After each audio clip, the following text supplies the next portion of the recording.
دماشر سوریه دست پیکر یک جی پیوستین هری مزن او آگاهیان پشراست بون. یا دیتی تف پروپاگاندا بو.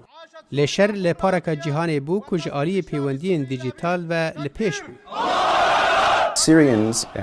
خلک سوریه و یان روشهلاتا ناوین بگشتی جدو تا 4 جاران پتر دکارن آگاهیان سیاسی و نرینن اولی لسر انترنت بلاو بکن. او تشتکی بنگهین بو لگور کریستوفر مکنبو کو دوی دمه دل ناوانده کارتر راهنان ورده گرد.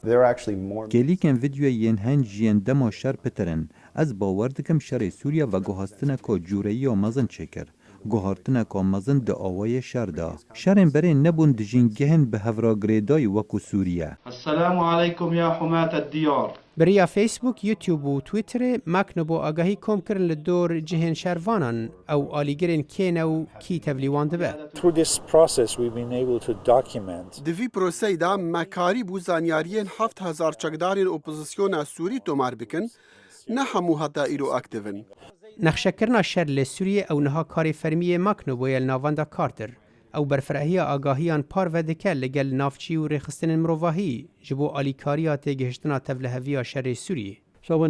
دمان توانی گرتی پیوستی برین هری باشه بن جبو درباز کرنا آلیکاریان ام دکارین جوان را بیجین کی جان ری هل بجیرید. ناوانده کارتر هن نخشه و راپورین خواه لگل رای گشتی پار و دکه او پیدا دبن جبو مدیا و ریخستن و حکومتان. سروکی بره جیمی کارتر دبیجه وی او آگاهی جبو سروک ولادیمیر پوتین دابین کرن دما هیزین روسی ده سال 2015 دا در باسی سوریه بون.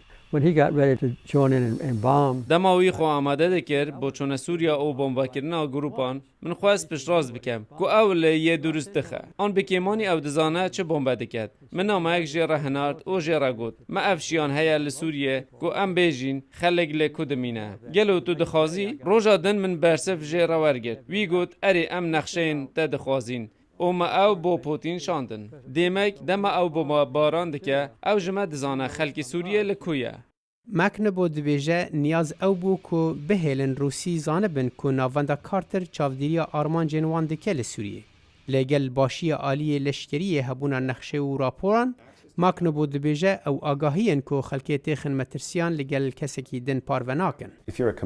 اگر تو شروانک بیو نزانی انین شریین پیشین لکینه آگاهین مگلک آلیکاریات ناکن اوه پروبلم کامازه نبوده. ام هایدارین لدور آگاهین کو ام برای گشتی دابین دکین ام دخوازین حولن ما خدمت آشتیه بکن و ام هر تشتکه دکین بو کم کرنا مترسیان لسر سویلان و بجدار بو ناوان دشرده. شر نها در باسی سال 70 دبه دمکی ده که هزین بهترین امریکی تبلی شر دبن لسر عرده شرکی که داویه که دیار جیرانینه.